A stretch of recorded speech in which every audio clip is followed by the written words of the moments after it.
Azadi Ka Amrit Mahotsav is one of the laudable initiatives under the visionary leadership of the Honorable Prime Minister to celebrate and commemorate the completion of the 75 years of independence. This Mahotsav has rightly provided an occasion to rejoice the nation's glorious past, its cultural, social, economic, and scientific achievements made during the admirable 75 years, and also to reaffirm our commitment to the nation's progress going forward 25 years into the future.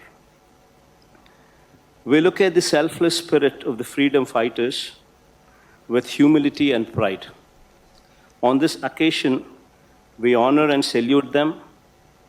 I had the privilege of felicitating the freedom fighters from our state of Andhra Pradesh.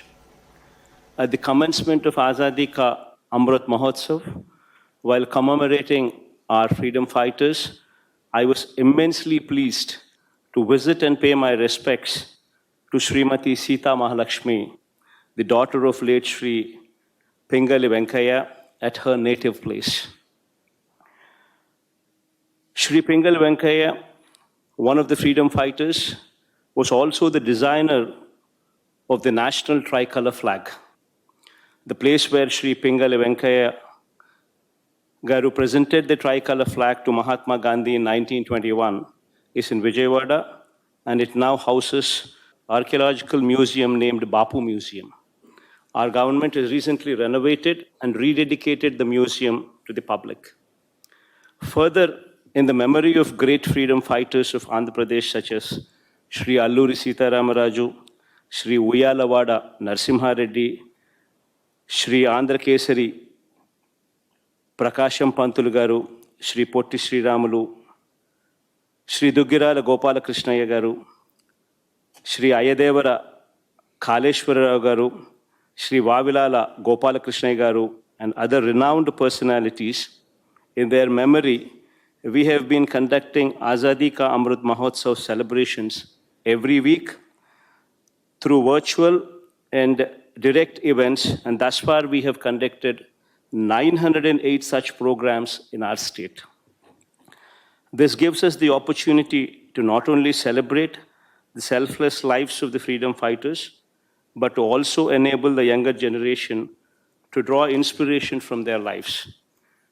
Consequently, our endeavor of involving people from all walks of lives and inspiring patriotism in them is being fulfilled. This occasion offers us an opportunity to look back at our nation's journey. As a nation, we have progressed remarkably during these 75 years, and in particular, during these 7.5 years. The GDP at constant prices increased from 2.94 lakh crores in 1950-51 to rupees 145.69 lakh crores in 2019-20. India is now the 6th largest economy in the world. At this crucial juncture, when the road ahead offers many opportunities and poses many challenges, I wish to lay special emphasis on two vital elements to unleash the full potential of our nation: sustainable development and reduction of economic inequality. It is imperative that while the needs of the present are met through economic progress, the ability of the future generations to meet their needs should not be compromised. The energy sector plays a very key role in socio-economic development. Over the last 15 years, the country's installed power generation capacity has increased from 1,27,423 megawatt to 3,84,116 megawatt. More particularly, the thermal power generation capacity has increased from 83,982 megawatt to 2,34,058 megawatt during these 15 years, resulting in increased emissions of greenhouse gases, threatening the future generations. We have enormous responsibility to formulate policies that would eventually lead to phasing out of coal-based power generation and enhanced reliance on renewable sources for energy needs. However, given the intermittency associated with renewable power sources, storage solutions have to emerge. This is essential to ensure the right balance is struck between meeting the power demand and achieving carbon neutrality. I take this opportunity to convey my appreciation for the initiative of the Honorable Prime Minister on this count. One sun, one world, one grid, popularly spoken as OS, OW, OG, aiming at harnessing clean energy and contributing to sustainable economic progress. By facilitating exchange of power from two time zones. Maybe it's a dream today, but one day, considering the fact that the optical fiber grid is a reality, already connecting continents, transferring data, this power grid across continents is not a distant dream, especially when we have leaders like Shri Narendra Modi ji at the helm of affairs.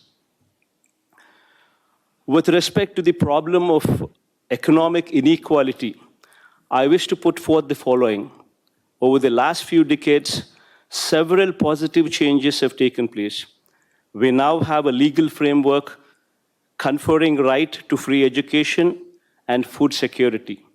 Increased number of our villages are being electrified and fiber connected to these villages with enhanced consciousness for cleanliness and personal hygiene, owing to the central government's resolve under the able guidance of Honorable Prime Minister. However, there is one problem that continues to haunt us. The economic growth has not sufficiently trickled down to the poor in the country. The recently published World Inequality Report 2022 estimates that top 10% and top 1% of the country's population hold 57% and 22% of the total national income, respectively.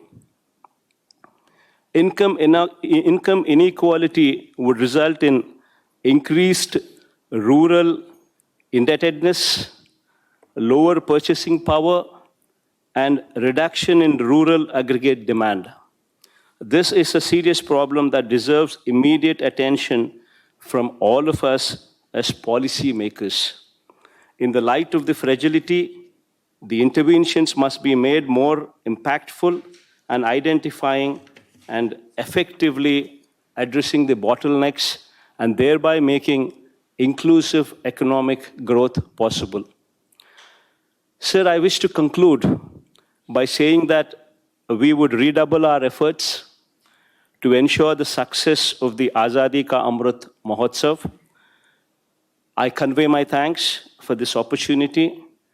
Look forward to many such occasions where we have a chance to reflect on the past and deliberate on the appropriate course for the future. Jai Hind.